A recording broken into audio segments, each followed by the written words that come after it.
කවදා හරි දවසක් පුරාම පිස්සුවෙන් වගේ වැඩ කරලා රැයට නිදාගන්න යද්දි හප්පා මම අද මොනවද ඇත්තටම කරේ කියලා හිතලා තියෙනවද? හැමතිස්සෙම කාර්ය බහුලයි ඒත් වැදගත් දෙයක් ඉවර කරගන්න බැරි වුණා වගේ හැඟීමක් එනවද? එහෙමනම් ඵලදායීතාවය ගැන හිතර විදිය සම්පූර්ණයෙන්ම වෙනස් කරන ප්‍රබල මෙවලමක්. ඒ කියන්නේ අයිසන්හවර් න්‍යාසය ගැන අපි අද බලමු. ඔන්න ඕක තමයි අපි හැමෝගෙන්ම අහන්න ඕන ප්‍රශ්නය.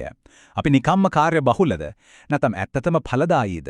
දවස පුරාම දුවලා දවස් අවසානයේදී බලද්දී වැදගත් කිසිම දෙයක් ඉස්සරහට ගිහින් නැහැ වගේ දැනෙන එක ගොඩක් දෙනෙක්ට හුරු පුරුදුයි.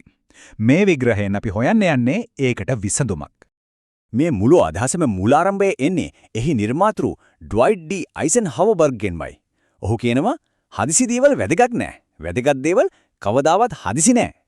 මේ සරල වාක්‍යය ඇතුලේ අපේ කාලය කළමනාකරණය කිරීමේ ලොකුම අභියෝගය ඒ කියන්නේ හදිසි දේ සහ වැදගත් දේ අතර තියෙන ගැටුම ලස්සනට පැහැදිලි වෙනවා. ඉතින් කවුද මේ අයිසන්හවර් කියන්නේ? ඔහු නිකන් කෙනෙක් නෙවෙයි. දෙවන ලෝක යුද්ධයේදී තරු පහේ ජෙනරාල්වරයෙක් ඊට පස්සේ ඇමරිකාවේ ජනාධිපතිවරයා. පොඩ්ඩක් හිතලා බලන්න. එහෙම කෙනෙකුට දවසකට ගන්න වෙන තීරණ ප්‍රමාණය.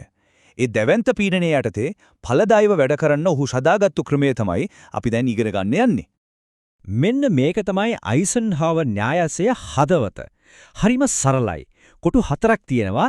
එක අතකට අපි දානවා වැඩක් කොච්චර හදිසිද කියලා. අනිත් අතට ඒක අපේ ඉලක්කවලට කොච්චර වැදගත්ද කියලා. මේ සාධක දෙක එකතු වුණාම අපේ හැම කාර්යයක්ම හරියටම වර්ග කරන්න පුළුවන් බලවත් කොටු හතරක් හැදෙනවා. හරි. එහෙනම් අපි බලමු මේ කොටු හතර ඇතුලේ තියෙන්නේ මොනවද කියලා. අපේ දවසේ වැඩ ඇත්තටම අයිති වෙන්නේ මේ කොටු වලින් කොයි එකටද? ඒවට අපි ප්‍රතිචාර දක්වන්න ඕන කොහොමද? අපි එකින් එක අරගෙන බලමු. පළවෙනි කොටුව මේක තමයි ගිනි නිවන කලාපය. හැමදේම හදිසි, හැමදේම වැදගත්. එකපාරට එන ඩෙඩ්ලයින්ස්, බලාපොරොත්තු නොවුණු ප්‍රශ්න, අර්බුද. නිතරම ප්‍රතික්‍රියා කරමින් ආතතියෙන් දවස ගෙවන තැන තමයි මේක. දෙවනි කොටුව. මෙන්න මෙතන තමයි නියම මැජික් එක තියෙන්නේ. මේ වැඩ හදිසි නෑ, ඒත් අතිශයින්ම වැදගත්. දීර්ඝකාලීන සැලසුම්, අලුත් දෙයක් ඉගෙන ගන්න එක, සම්බන්ධතා ගොඩනගා ගැනීම, ව්‍යායාම. නියම සාර්ථකත්වයේ නිර්මාණය වෙන්න මෙතන. ඒත් ප්‍රශ්නේ කියන්නේ මේව කවදාවත් කෑ ගහලා අපේ අවධානය ඉල්ලන්නේ නැහැ. තුන්වෙනි කොටුව. මේක තමයි රැවටිලි කාරකලාපය. වැඩ හදිස්සි වගේ පෑනවා, දැන්ම කරන්න ඕන වගේ දැනෙනවා. ඒත් ඇත්තකම ඒවා අපේ ලොකු ඉලක්කවලට වැදගත් නැහැ. අනවශ්‍ය මීටින්, සමහර ඊමේල්, අනිත් අයගේ හදිස්සි ප්‍රශ්න. මේවා අපේ වටිනා කාලය හොරකම් කරනවා. මෙතනදී කරන්න ඕන දේ තමයි පුළුවන් තරම් දේවල් අනිත් අයට පවරන එක. හතරවෙනි කොටුව. මේක නම් ඉතින් සරලවම කිව්වොත් කාලය කන කලාපය. මේ වැඩ හදිසිත් නෑ, වැඩගතත් නෑ. අනවශ්‍ය විදියට සෝෂල් මීඩියා වල ඉන්න එක, වැඩකට නැති දේවල් ගැන හිතන එක. මේවායින් කිසිම ප්‍රයෝජනයක් නෑ. කරන්න තියෙන එකම දේ තමයි මේවා අනිවාර්යෙන්ම අයින් කරලා දාන එක. හරි. දැන් අපි කොටු හතරම ගැන දන්නවා. ඒත් මේ සම්පූර්ණ සිස්ටම් එකේම සාර්ථකත්වයේ යතුරු හැංගිලා තියෙන්නේ එකම එක කොටුවක. අපි දැන් මේ දෙවනි කොටුවේ සැඟවුණු බලය ගැන ටිකක් ගැඹුරින් බලමු. අංක 2 දෙවනි කොටුව. අනිත් කොටු තුනට අපේ දවස කළමනා කරන්න උදව් කරන්න පුළුවන්. හැබැයි අපේ ජීවිතයම වෙනස් කරන්න පුළුවන් බලය තියෙන්නේ දෙවනි කොටුවට විතරයි. ආතතිය අඩු කරගෙන නියම ඵලදායීතාවයක් ළඟා කරගන්න යතුරු තියෙන්නේ මෙතන. හිතන්න ජීවිත දෙකක් ගැන.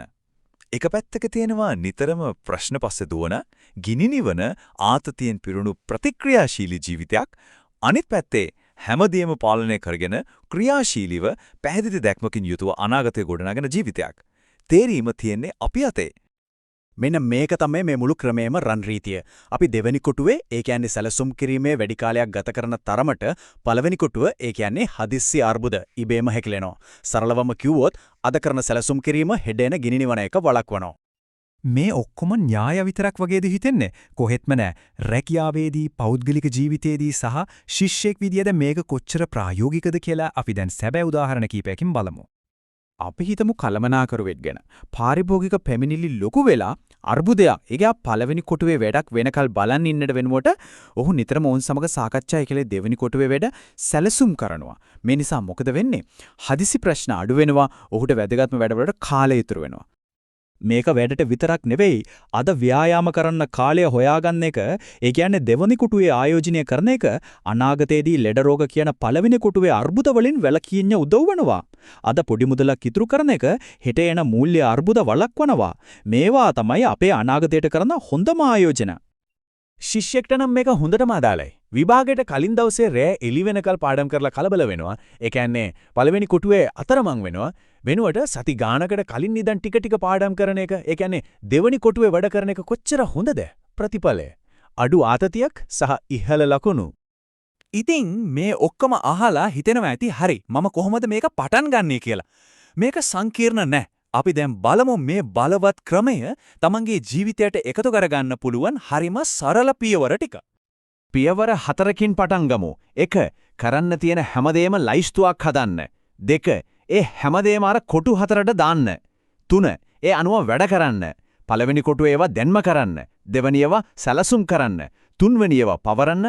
හතරවෙනි ඒවා අයින් කරන්න. හැබැයි වැදගත්ම දේ තමයි හතරවෙනි පියවර. හැමදාම මොන දේ වුණත් දෙවනි කොටුවේ වැඩ සඳහා කාලය වෙන් කරන්න. ඒක තමයි වෙනස ඇති කරන නියම පුරුද්ද. අවසාන වශයෙන් මේ අදහස මතක තියාගන්න හදිස්සි දෙය හැමතිස්සෙම අපි පස්සෙන් එලවනවා. හැබැයි වැදගත් දේ තමයි අපිව හදන්නේ. ඉතින් ප්‍රශ්නේ මේකයි. අපිව එලවන්න දෙනවද නැත්නම් අපිවම හැඩගස්වා ගන්නවද?